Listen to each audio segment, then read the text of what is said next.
Bien, muy buenos días. Quien lo saluda, Jorge Armando Vargas Sueldo, especialista en Derecho Penal, Proceso Penal y Corporate Complaints. Asimismo, quien lo saluda ha desempeñado funciones fiscales en los despachos especializados en delitos de corrupción de funcionarios, lavado de activos y crimen organizado. Y actualmente me dedico al ejercicio independiente de la abogacía. No sin antes agradecer al Instituto Peruano Especializado de especialización y actualización profesional por la gentil invitación a este diplomado especializado en Derecho Penal y Procesal Penal. Y el día de hoy nos convoca pues esta sesión correspondiente a los delitos contra la libertad, el patrimonio y contra la seguridad pública. Analizaremos algunos de los delitos más importantes y que asiduamente se vienen dando en esta sociedad peruana, ¿no? Que evidentemente ha incrementado una criminalidad organizada, pues muchas veces vinculados y transgrediendo muchas veces el derecho a la libertad. No solamente a ellos, sino al patrimonio también, al patrimonio y, como no, a la seguridad pública. Bien, debemos señalar pues de que al igual, por ejemplo, que el derecho a la vida, ¿no? El derecho a la libertad, el derecho a la propiedad, son derechos eminentemente de suma importancia. Son derechos que se encuentran o son catalogados como derechos fundamentalísimos y que tienen pues una ubicación constitucional, ¿no? No solamente desde las normativas constitucionales, sino también que a nivel convencional, ¿no? A nivel de convenciones internacionales le dan esa real valía, ¿no? Entonces, vamos a ver algunos de ellos, ¿no? Algunos de los delitos, pues, que tienen que ver con la libertad, con libertad contra, mejor dicho, de los delitos que tienen que ver con la libertad personal. Entonces, vamos a ver algunos de ellos. Y el primero que aparece dentro del catálogo de los delitos contra la libertad es el delito de secuestro. Y este delito de secuestro está ubicado pues en el artículo 152 del Código Penal. Entonces, vamos a ver inmediatamente cómo se da este delito de secuestro, ¿no?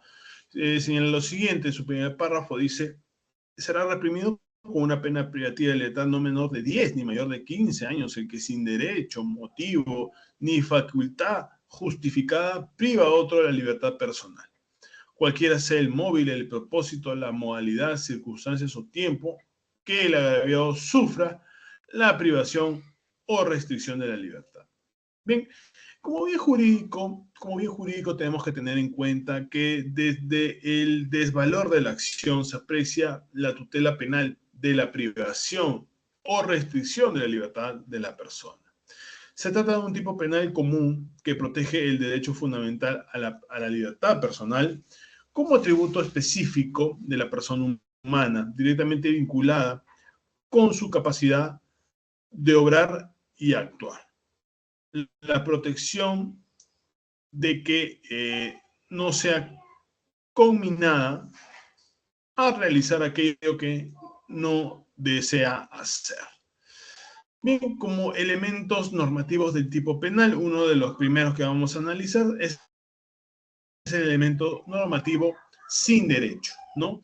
¿Qué quiere decir sin derecho? El privar de libertad sin derecho, ¿no? Privar a otro de su libertad no solo exige la restricción de la capacidad física de movimiento del sujeto pasivo, es decir, la privación de libertad de su carácter ontológico, sino que en clave normativa la importancia es la provocación de la capacidad de la víctima de decidir el lugar donde quiera o no quiera estar.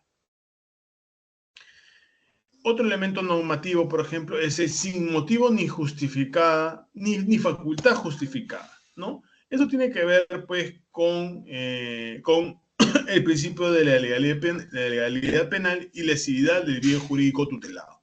Exige, pues, que no medie consentimiento del sujeto pasivo y que el agente prive de la libertad a otra persona sin motivos o facultades razonables, ¿no? Explicación no racional, pues acorde con la actuación del agente, se puede determinar cuando una conducta constituye un supuesto típico de secuestro o cuando el comportamiento se encuentra bajo las causas que eliminan la antijuridicidad penal.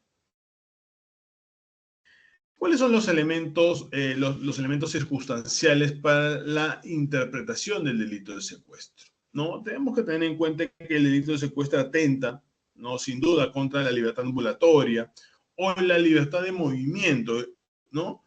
De las personas, es decir, presupone ir contra la voluntad del sujeto pasivo, ¿no? Dentro de lo cual se identifican diversos medios comisivos, no determinados por la ley, pero que desde una perspectiva criminalística, por lo general la violencia, la amenaza y el engaño, ¿no?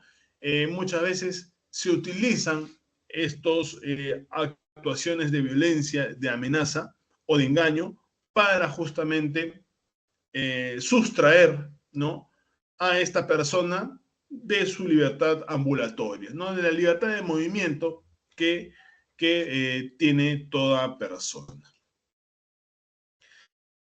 En cuanto a la existencia de tres elementos circunstanciales del delito de secuestro, por ejemplo, se encuentra elemento circunstancial del modal, ¿no?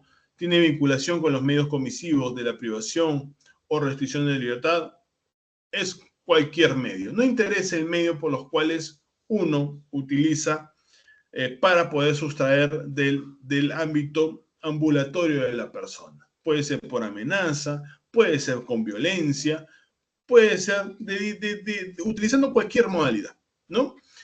Como un elemento circunstancial del espacial, estamos hablando, pues, que el tipo penal no diferencia si el sujeto activo priva de la libertad a la víctima en un lugar público o en un lugar privado, o si el espacio físico de locomoción es pequeño, grande, es indistinta la calificación del lugar y los propósitos y las proporciones métricas o dimensionales. No interesa, pues, si se tiene que realizar, pues, dentro de un ámbito privado, dentro de un lugar privado o público. El hecho es de que tiene que cumplirse con esa sustracción, ¿no? Del sujeto de su ámbito ambulatorio. En cuanto al elemento temporal, tenemos que señalar que la dimensión o la duración temporal de la privación o restricción de libertad ambulatorio al sujeto pasivo puede ser de escasa duración. No establece, ¿no? Si se trata de tiempos largos o de tiempos cortos, ¿no? Basta que se restrinja esa libertad ambulatoria. ¿Cuál es el injusto penal y la imputación subjetiva del delito de secuestro? Hemos indicado, pues, de que en cuanto al injusto penal de secuestro, se consuma cuando el sujeto pasivo queda privado o restringido de su libertad, ¿no? Lo que impide trasladarse o movilizarse de un lugar a otro en un espacio físico y temporal determinado, aunque la conducta delictiva de la gente continúe realizándose en tanto dure, ¿no? Prolongación de la conducta típica determinada, la privación de la libertad de la víctima en el espacio físico o periodo temporal, ¿no? Esto se extiende, ¿no? Este secuestro, esta acción de sustraer a la persona del ámbito ambulatorio se extiende hasta la cesación de la misma. Ahí se consuma. O sea, la consumación material del secuestro como delito permanente, ¿no? Es un delito permanente y cesa esta hasta que aparezca la persona, ¿no? Seguramente muchas veces piden dinero para el rescate, ¿no? Y ahí es donde se corta, hay un cese de este delito, pero es un delito permanente, ¿no? En cuanto al desarrollo fáctico de la nomenclatura subjetiva del tipo del delito de secuestro, es un tipo penal que exige que la gente actúe con dolo, no se sustenta en lo que meramente sabía o podía conocer, sino lo que debía saber del conocimiento concreto de todos los elementos objetivos del tipo penal de secuestro. Tiene que haber una voluntad, tiene que haber un elemento cognoscitivo, de conocimiento, que va a sustraer a esta persona de su ámbito ambulatorio. Tiene que haber una voluntad, no solamente un conocimiento, sino voluntad, el querer sustraerla, ¿no? Tiene que haber actuaciones, pues, que confirmen esa voluntad, ¿no? De querer sustraerla del ámbito ambulatorio. Asimismo, el dolo es entendido como atribución de un sentido normativo al conocimiento con figura del tipo el que se encuentra regulado en los artículos 11 y 12. Bien, y aquí encontramos uno de los delitos también, ¿no? Que muchas veces se da, ¿no? Se da en los ámbitos, pues, cotidianos, ¿no? Que es el delito, además del secuestro, también que es un delito que afecta a la libertad personal, el delito de acoso sexual, ¿no? Este delito de acoso sexual se incorporó mediante el decreto legislativo 1410, ¿no? Que fue incorporado bajo el artículo 176b en el Código Penal. Esta modalidad de acoso se diferencia del delito base, ¿no? Del delito base en razón al bien jurídico que es lesionado, ¿no? Así, este delito de tendencia interna trascendente, acoso sexual, tiene como finalidad conseguir un favor o conducta de connotación sexual de parte de la víctima. Entonces, no solamente debo tener el acoso, mejor dicho, no solamente debo en mi accionar un dolo, el conocimiento que yo estoy trasladando, el conocimiento que estoy incomodando a esta persona, ¿no? Sino que tiene que tener un elemento adicional de tendencia interna trascendente, el de acosar sexualmente, ¿no? Y lo que busca esta tendencia interna trascendente es conseguir un favor o conducta de connotación sexual por parte de la víctima. Bien, como tipicidad objetiva, ¿no? El acoso per se lesiona la libertad ambulatoria de la víctima, ¿no? De manera que tiene que variar su rutina y vivir por la aflicción psicológica de estar siendo perseguida, ¿no? O perseguido. No necesariamente se da el acoso sexual hacia las mujeres, sino también hacia los varones, ¿no? El acoso sexual vulnera más que la libertad personal, ¿no? Más que la libertad personal. Pues la finalidad ulterior del autor de este delito es lesionar además la libertad sexual de la víctima, entendida como la facultad de toda persona de elegir con quién, cuándo, dónde, en qué circunstancia tener un encuentro de connotación sexual con un tercero, ¿no? El acoso sexual, pues, está tipificado, como hemos dicho, en el artículo 176, ¿no? En el cual, pues, tiene unas conductas a tener en cuenta.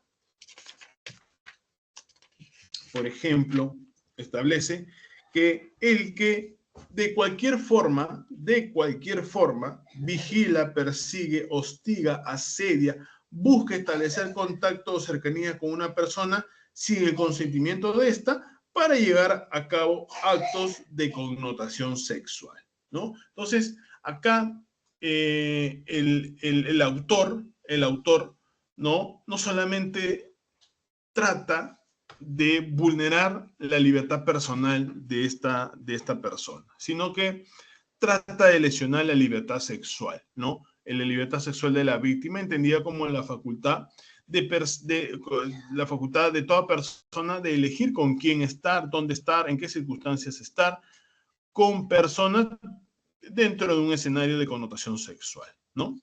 Así, en el primer momento, este delito ocasiona en la víctima una sensación de miedo, de temor, de inseguridad, ¿no? Hace, pues, de que esta persona varíe su rutina de vida, ¿no? Por ejemplo, si es una persona que sabe, pues, que al transitar el camino a su vivienda existen, pues, 2 o 3 personas que a cada rato están acosándola sexualmente, pues tiene que cambiar la rutina, tiene que irse por otro lado, ¿no? Evitar de repente pasar por ese lugar antes de llegar a su casa. Entonces, no solamente hay una aflicción por parte del autor, no hay una restricción a la libertad personal, sino también que se restringe la libertad sexual de esta persona, ¿no? Entonces, genera pues miedo, temor, inseguridad, por lo que verdaderamente hace que ubiquemos este tipo penal en un capítulo de delitos de violación sexual. Es la lesión contra la libertad de decisión sexual. Como como sujetos del delito, pues tenemos al sujeto activo, ¿no? Que puede ser cualquier persona. Es un delito común, ¿no? Es un delito común, ¿no? En cuanto al sujeto pasivo, ¿no? Puede serlo de igual manera cualquier persona. Más aún si el legislador no ha establecido un rango etario. Si es víctima es mayor o menor de edad. Si es de sexo específico, un varón. Pero también un varón también puede ser el sujeto pasivo de este delito, como ya señalado. En cuanto a los verbos rectores, acá vamos a encontrar pues que en el delito de acoso sexual, pues señala pues que el que de cualquier forma vigila, persigue, hostiga, asedia, son los verbos rectores del delito de acoso sexual, los cuales de forma reiterada o no, se cumplen en un momento que su finalidad es buscar un contacto de connotaciones sexuales con la víctima. Dice que de cualquier forma, ¿no? Cuando el legislador indica que los verbos rectores pueden llegar a darse de cualquier forma, se está refiriendo a aquello que distingue del delito de acoso no sexual, que es el artículo 151A, ¿no? El 151A. Pues en dicho artículo se requiere la reiteración o habitualidad, ¿no? Es distinto, ¿no? En el caso del 151A, sí existe, ¿no? La reiteración, la habitualidad, ¿no? O de cualquier medio que vigila, persigue o sigue. Tiene que haber una habitualidad, una reiteración en el caso del acoso no sexual. En el caso del delito de acoso sexual, pues acá no interesa la modalidad, ¿no? Lo que interesa acá es de que, pues, a esta persona se le vigila, se le persigue, se le hostiga, se le asedia, ¿no? Para buscando la finalidad de buscar establecer un contacto de connotaciones sexuales, ¿no? Es el dolo más un elemento interno trascendente, ¿no? Dice, en cambio, en el delito de acoso sexual, la connotación sexual que persigue el autor no requiere necesariamente una conducta sistemática, ¿no? Puede hacerlo una vez al mes, ¿no? Es tan importante como lo ha calificado el legislador que no es necesario las reiteraciones de veces. Basta una vez para que se configure el delito de acoso sexual, ¿no? El autor no requiere necesariamente una conducta sistemática, ¿no? En efecto, puede llegar a revelarse un patrón conductual, ¿no? Sin embargo, este delito también se cometerá inclusive si el acecho o la persecución se realiza en una sola oportunidad. Ahí está lo que les venía diciendo. Así, por ejemplo, este delito lo cometerá tanto una persona que siga a una mujer durante varios días como aquel desconocido que a primera impresión decide acechar a esta mujer y la persigue varias cuadras, ¿no? Al respecto, debemos tener cuidado, pues la configuración de este delito no requiere únicamente verificar el nivel objetivo de los verbos rectores, sino también es necesario verificar el componente subjetivo, la finalidad, es decir, consistente para llevar a cabo actos de connotación sexual. Ahí está lo que indica la norma, que no solamente es el dolo, sino también que lo que se tiene que verificar e identificar es el componente subjetivo, ¿no?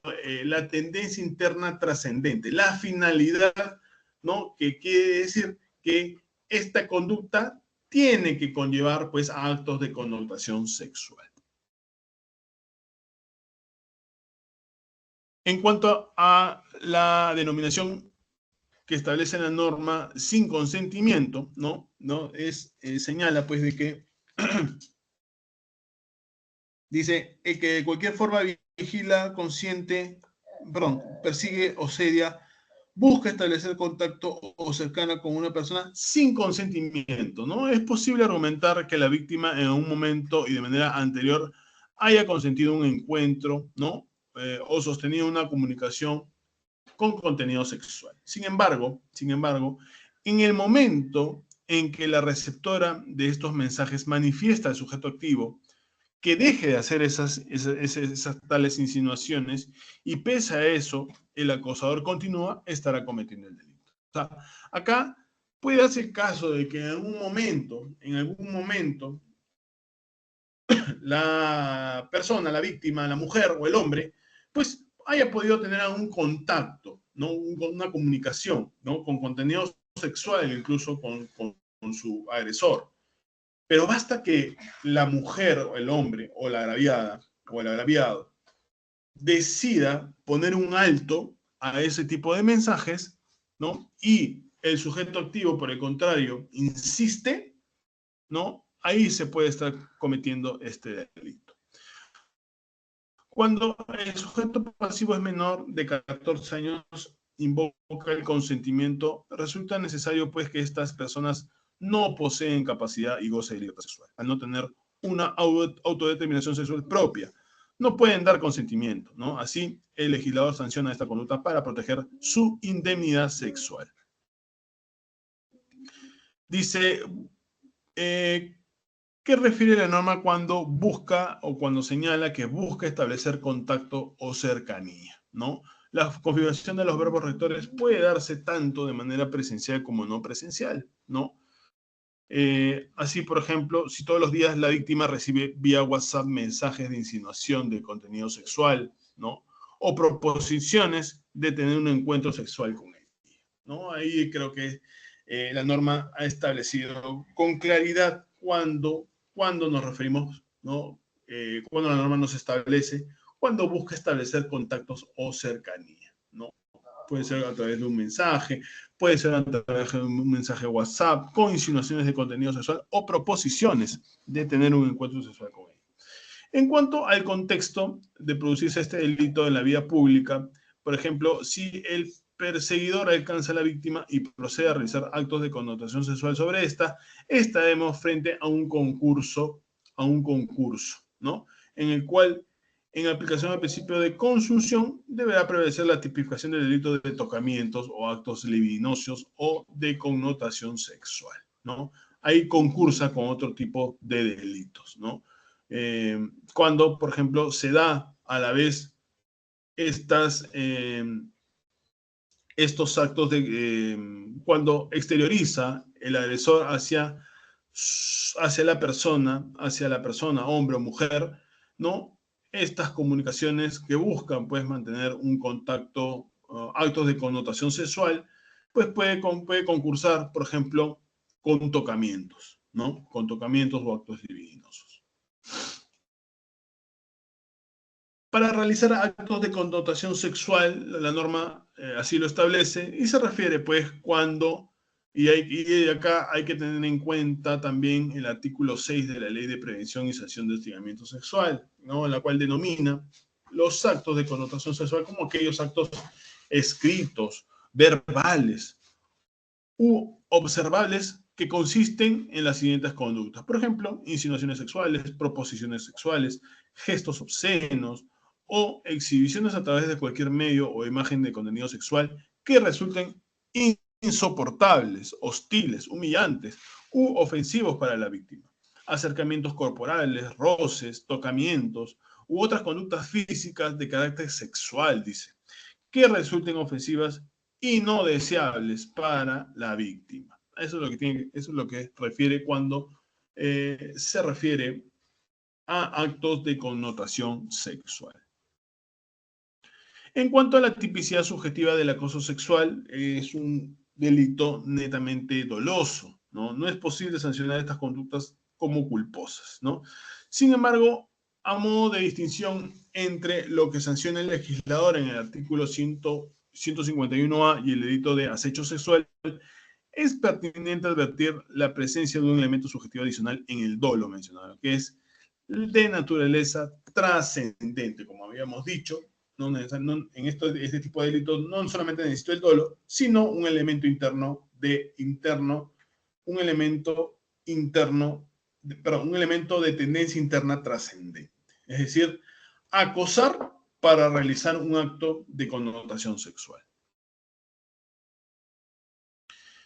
¿Se puede dar la tentativa de la consumación? Vamos a ver. En el delito, el delito sujeto a análisis es un delito de mera actividad, ¿no? Por tanto, no se sanciona la tentativa. En tanto, el acecho sexual se configura con el solo hecho de verificar que el agente se encuentra realizando una persecución u hostigamiento contra la persona. Para que se configure la consumación no es necesario verificar si se produjo o no la alteración normal de desarrollo de la vida cotidiana de la persona o de la víctima. En ese sentido, no es necesario demostrar que se haya cometido el acecho de forma reiterada. Si, conforme lo denunciado, el juez puede determinar que lo realizado por el autor incidía en una tendencia sexual, ¿no? El delito se habrá perfeccionado. En el delito de acoso sexual es un tipo penal doloso de tendencia interna trascendente. Se distingue del delito de base de acoso en tanto su finalidad es la realización de actos de connotación sexual. Si bien la política criminal se modificó o motivó, mejor dicho, la tipificación de este delito, se dio como una reacción del legislador frente a las estadísticas de criminalidad contra la mujer, ¿no? También es cierto, doctores, que el acoso puede llegar a configurarse contra los varones, en cuyo caso un análisis sesudo de la redacción del tipo penal nos permite recordar que el que alude un sujeto activo, sea varón o mujer, ¿no? En el delito de acoso sexual, el legislador no insertó la exigencia de verificar un acecho reiterado, ¿no? Ni mucho menos demostrar si se produjo la alteración de la vida cotidiana, a diferencia del delito base de acoso, en el cual únicamente lesiona la libertad personal de la víctima. Mientras que en el delito de acoso sexual vulnera la libertad sexual. Bien, entonces vamos viendo este delito de, hemos visto el delito de secuestro, hemos visto el delito de acoso sexual, viendo tamices, equiparándolo con el delito de acoso en su modalidad simple. Hemos visto pues que la diferencia entre el delito de acoso del 151, ¿no? Está pues vinculado en su modalidad básica, pero está vinculado también al acoso sexual, que es el de 176, ¿no? Hemos visto pues de que el acoso sexual, si vamos al 151, pues allí lesiona la libertad personal de la víctima. Y muchas veces se da, en este caso, en relaciones entre empleado y empleador, ¿no? Que muchas veces existe, pues, el acoso laboral, ¿no? Y el acoso laboral está como un agravante en el segundo párrafo del artículo 176b. Dice, igual pena se aplica a quien realiza la misma conducta, estamos hablando del acoso sexual, valiéndose del uso de cualquier tecnología de la información, de la comunicación y de comunicación. No, ya. El tercer párrafo dice, la pena privativa de libertad será no menor de 4 ni mayor de 8, dice, si concurre alguna de las circunstancias. Y el delito de acoso laboral está pues en el punto 4. Dice, la víctima se encuentra en condición de dependencia o subordinación con respecto a la gente. Ahí se configura este agravante con respecto al acoso laboral. Y eso es un agravante del acoso sexual. Bien, vamos al delito de hurto. Uno de los delitos pues, que tienen que ver, y ahí es cuando se afecta el patrimonio, ¿no? Uno de los primeros delitos vinculados al delito de el delito de delitos contra el patrimonio. Y uno de ellos, el primero de ellos es el delito de hurto, ¿no? Dice, el que para obtener provecho, dice, se apodera ilegítimamente de un bien total o parcialmente ajeno, sustrayéndolo de donde se encuentra, será reprimido con una pena privativa de libertad no menor de 1 ni mayor de 3. Vamos a ver cómo se configura este delito. Y este delito de apoderamiento doloso de bienes muebles ajenos, llevado a cabo sin mediar violencia ni amenaza contra la persona. Acá en este tipo de delitos no media la violencia y la amenaza, ¿no? Lo que aparece en este tipo de delitos es el apoderamiento doloso, ¿no? Saco y lo pongo en mi patrimonio. Saco ese bien mueble, llevándolo, ¿no? Sin mediar violencia ni amenaza, ¿no? Es con el objeto, pues, de aprovecharme, ¿no?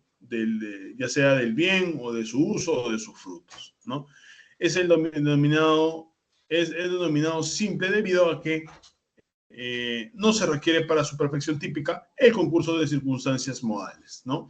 Es el apoderamiento tan solo del bien del objeto en provecho económico.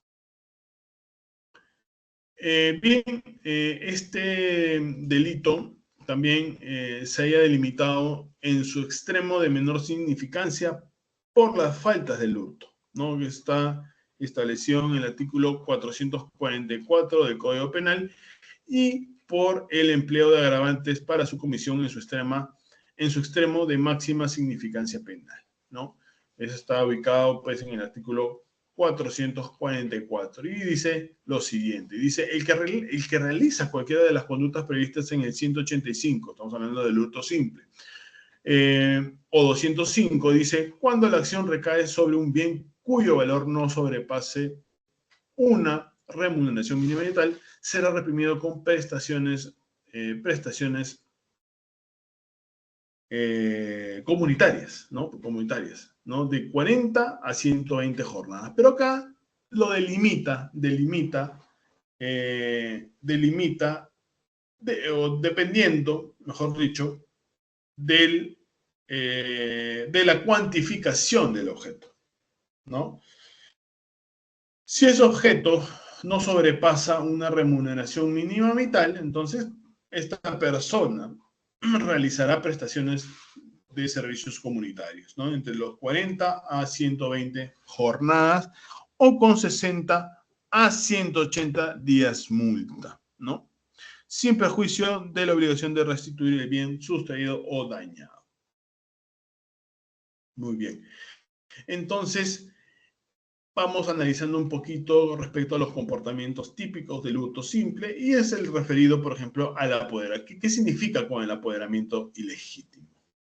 Dice, para apoderarse se entiende la situación de disponibilidad en la que se encuentra el sujeto activo con relación al bien mueble sustraído. Vale decir, se trata de un estado de hecho resultante de las acciones de sustracción practicadas por el propio agente, por el cual éste adquiere ilegítimamente, dice, facultades fácticas del señorío sobre el bien mueble, pudiendo venderlo, donarlo, usarlo, destruirlo y guardarlo. O sea, tiene que haber una disponibilidad real, ¿no? Una disponibilidad real, ¿no? Por ejemplo, no vale, por ejemplo, ocultar el bien para poder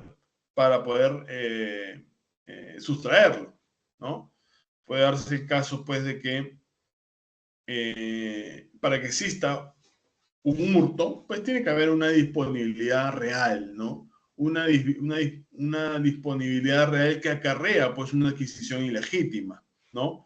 No, realizo acciones de sustracción, ¿no? Practicadas por el propio agente, por el cual éste adquiere ilegítimamente facultades fácticas de señoría. Es decir, tiene la disponibilidad de ¿qué? De venderlo, de donarlo, de usarlo, de distribuirlo, de guardarlo. Tiene que tener esa disponibilidad el agente, el sujeto activo.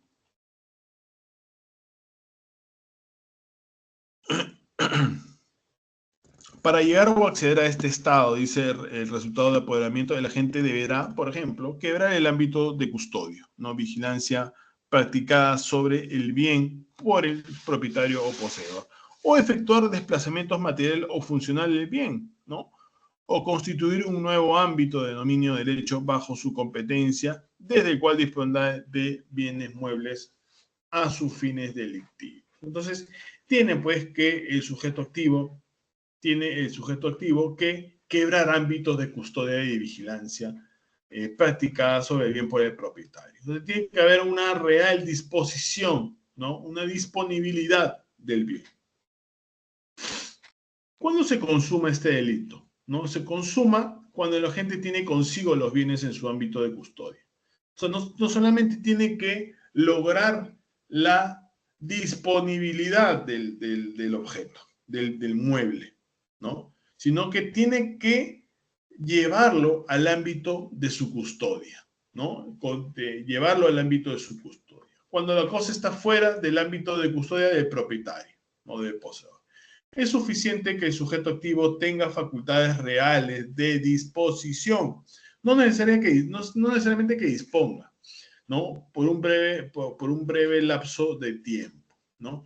El periodo temporal no es determinante, ¿no? Sino el poder o facultad para poder disponer del bien que no podrá concretarse si el sujeto activo está siendo perseguido, un acto seguido por la policía, por ejemplo, o el afectado. No tiene que haber esa disponibilidad, ¿no? Ahí cuando no pueda yo disponerlo de forma pacífica, por decir una forma, sin que esté siendo perseguido, por ejemplo, por la policía o por el afectado, entonces no configuraría, sino sería acto seguramente de tentativa, pero no de consumación.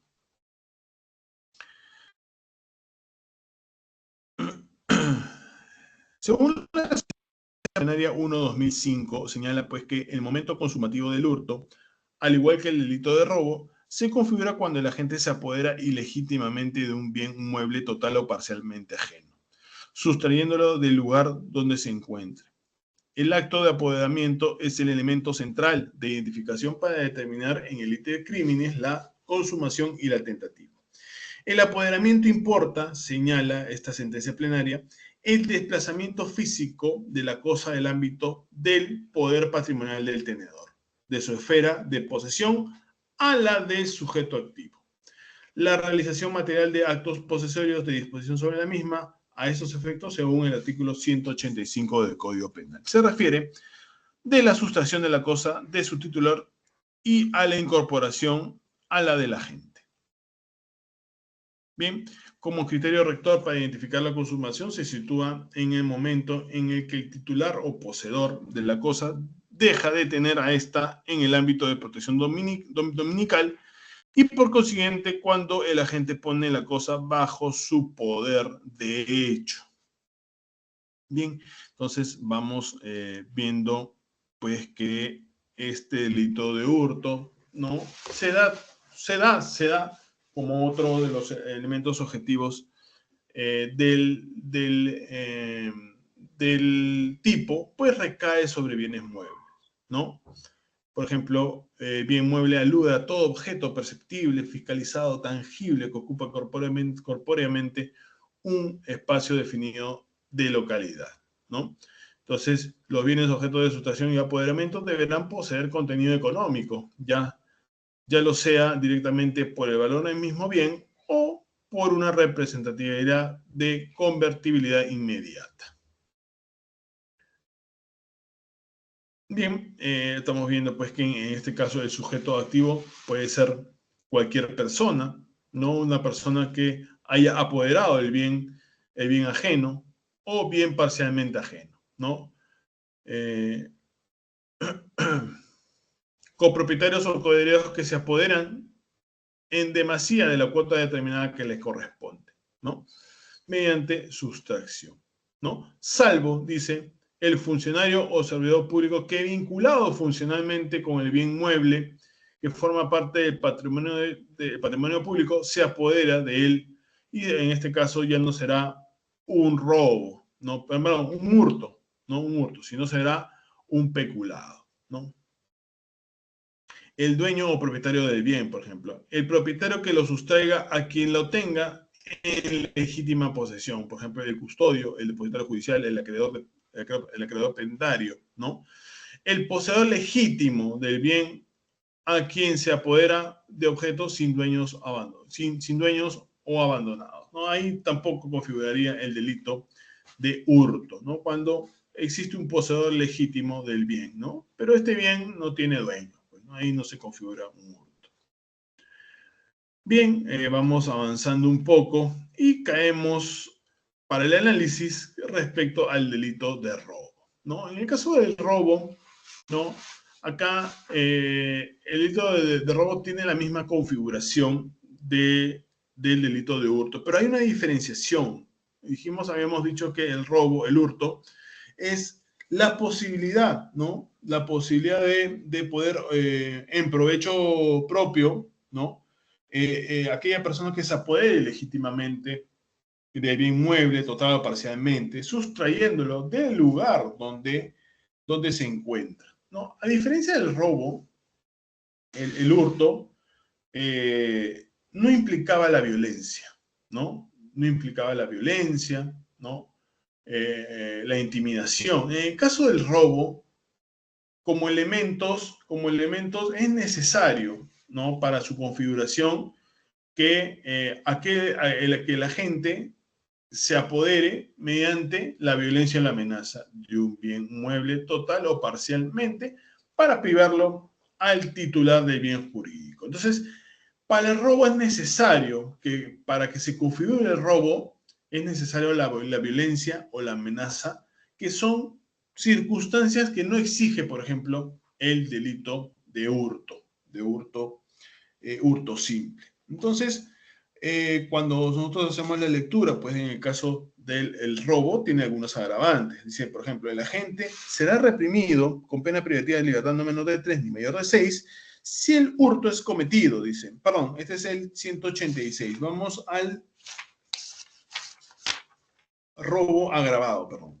En el caso del robo agravado, ¿no? Ahí tiene ciertas circunstancias que podemos denotarlas como agravantes, ¿no? Y en este caso, teniendo en cuenta el tipo penal base, que es el de robo de 188, en cuanto a las circunstancias agravantes, por ejemplo, se puede dar cuando el inmueble está habitado, dice, durante la noche o en lugar desolado, a mano armada, ¿no? O con el concurso de 2 o más personas, en cualquier medio de locomoción de transporte público, privado, de pasajeros, de carga, terminales terrestres. Entonces, va fijando, ¿no? Por ejemplo, sobre vehículo automotor, ¿no? En agravio de menores de edad, son circunstancias agravantes, ¿no? Agravantes que tienen que darse necesariamente para su configuración mediante la violencia o la amenaza, ¿no? Entonces, nos va estableciendo algunas pautas, ¿no? De agravación de la pena.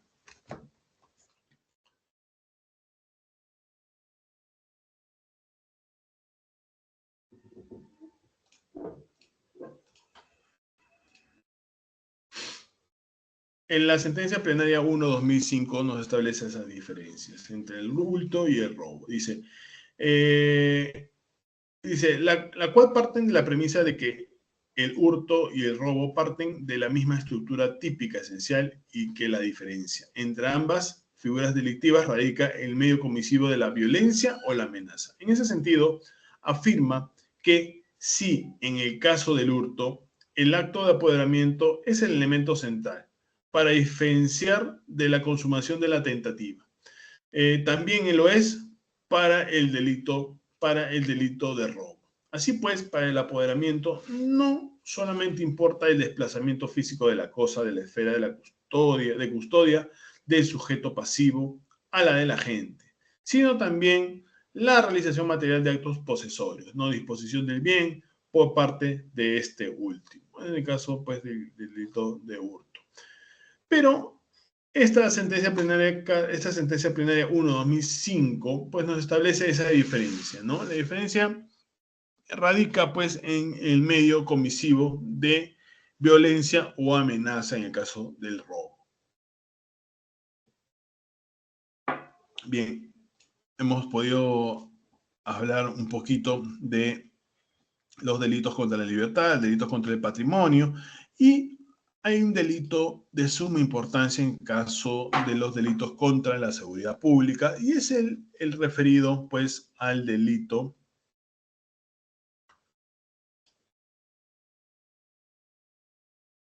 y es el caso del delito de, vamos a ver acá, al delito de tenencia ilegal de armas, ¿no? En el caso de los delitos contra la seguridad pública. Y acá, evidentemente, esta tenencia ilegal de armas, pues tiene su configuración no solamente como una recomendación, ¿no? De la Convención de Naciones Unidas, vinculado pues a, o referido a, contra la delincuencia organizada, más conocida como la Convención de Palermo, en la cual pues recomienda a los estados parte a adoptar medidas legislativas o de otra índole necesarias para tipificar las conductas, por ejemplo, de la fabricación ilícita de armas de fuego, sus piezas, sus componentes, al tráfico ilícito de, por ejemplo, la falsificación o la supresión o alteración ilícita de las marcas de armas de fuego, por ejemplo. Evidentemente, cuando existen estas reuniones de los países para poder tratar estos temas es porque es un flagelo que tiene que verse de forma transversal a todos los países, ¿no? Y esta convención de Naciones Unidas contra la criminalidad organizada, pues tuvieron a bien a poder establecer pautas para los estados con la finalidad de penalización o criminalización de estas conductas, por ejemplo, de tráfico ilícito de armas. Entonces, nuestro Código Penal, en el título 12, establece los delitos contra la seguridad pública, ¿no? En el capítulo 2, en los delitos de peligro, peligro común. Y bien, en el artículo 279G habla pues de la fabricación, ¿no? Fabricación, comercialización, uso o porte de armas, ¿no? Entonces, y en su primer párrafo señala lo siguiente, dice, el que sin estar debidamente autorizado, fabrica, ensambla, modifica, almacena, suministra, comercializa, fabrica, usa, porta o tiene en su poder armas de fuego de cualquier tipo, municiones, accesorios, para su fabricación o modificación será reprimido con una pena de libertad no menor de 6 ni mayor de 10. ¿No? Entonces, vamos a ver cada uno de estos párrafos.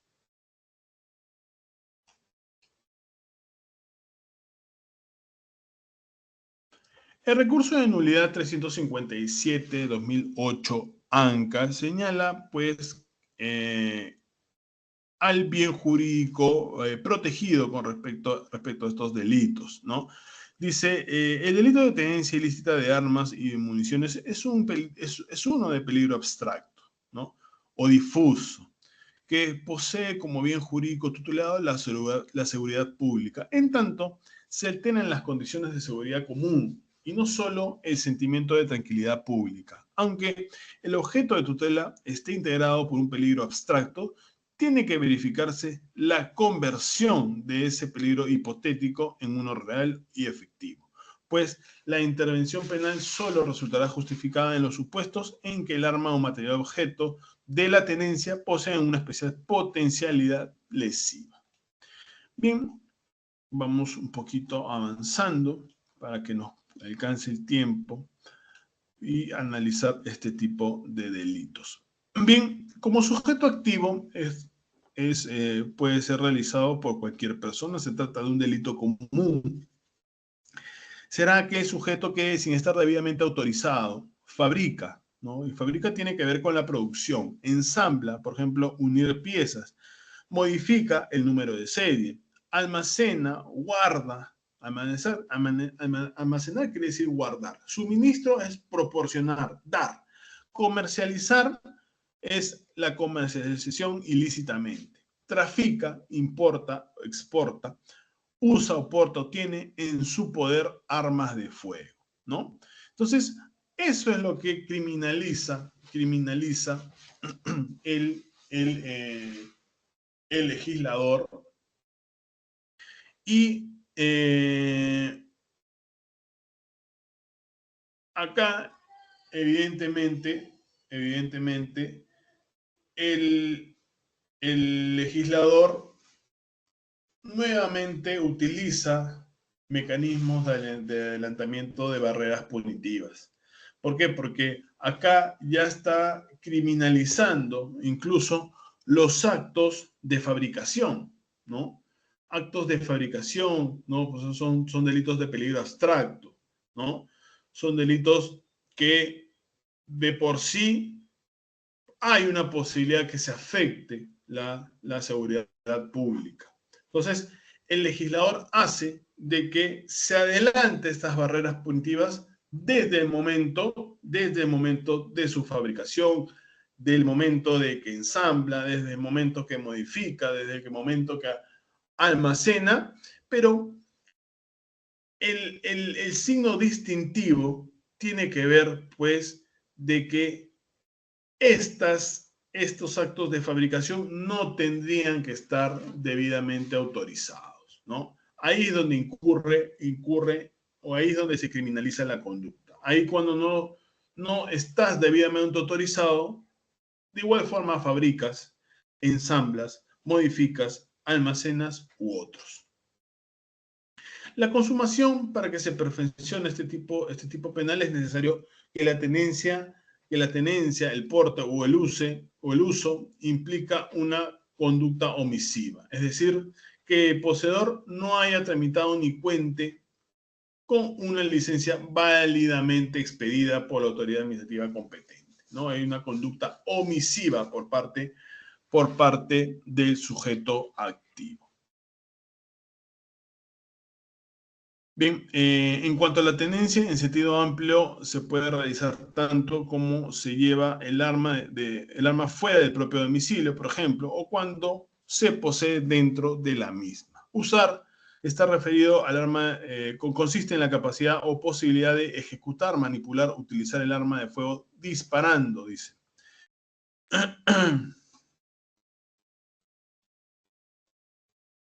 Dice, en cuanto a la tenencia ilegal de armas, basta la posesión inmediata para su configuración. Y esto lo señala el recurso de nulidad 345-2018. ¿Y qué señala este recurso de nulidad en su fundamento 3.1? Dice, el delito de tenencia ilegal de armas es un delito de mera actividad, ¿no? Su consumación se produce con la posesión de un arma de fuego ilegal, sin la autorización expedida por la Superintendencia Nacional de Control de Servicios de Seguridad, Armamento o Municiones, más conocida como la SUCAMEC, entidad que mediante el oficio número 11.228, dice, de 2015 SUCAMEC, informó que, esto es a partir de un caso en concreto, que Carlos Jaime Flores no registraba licencia de posesión y uso de armas de fuego. Probatoriamente, esta conducta queda acreditada con el medio idóneo que dé cuenta de la posesión inmediata o inmediata del arma de fuego. En el presente caso, dice, obran dos declaraciones que dan lugar del hallazgo del arma en posesión del ahora sentenciado, ¿no?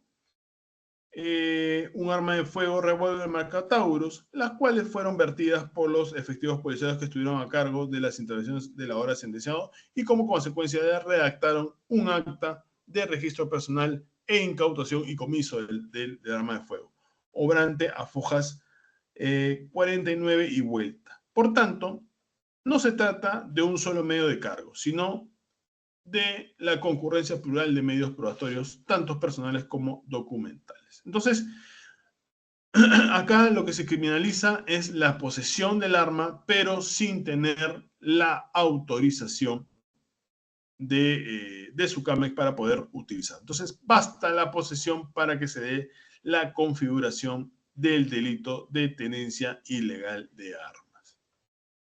Bien, creo que hemos podido dar algunos aspectos importantes, ¿no? Con respecto al delito contra la libertad, ¿no? Estos delitos que normalmente hoy se están dando bajo una criminalidad organizada, ¿no? Organizaciones que para su supervivencia, para poder sobrevivir, tienen que realizar estos actos delincuenciales en el caso de actos de secuestro y una forma pues de alimentar a esta organización es pedir dinero, solicitar dinero, ¿no? Para que los deudos, no, mejor dicho, las personas, los familiares del agraviado, pues den un dinero y de esta forma la organización criminal, pues de alguna forma se mantenga en el tiempo, no tenga perdurabilidad en el tiempo. Hemos visto delitos contra el patrimonio, el hurto que lo diferenciamos del robo, ¿no? Por los medios comisivos, ¿no? En uno se utiliza pues una, una desposesión del bien y para poder llevarlo al ámbito propio, ¿no? Pero sin el uso de la violencia ni la amenaza. En el caso del robo, tiene la misma estructura del hurto, pero lo que se utiliza es la amenaza o la violencia para poder lograr su comisión.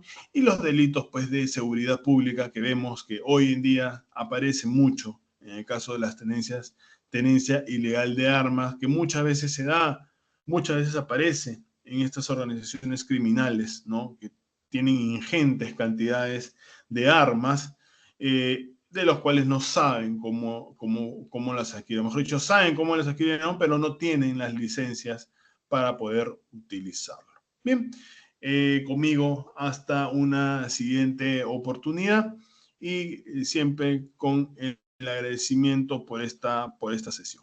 Bien, conmigo hasta una siguiente oportunidad. Muchas gracias.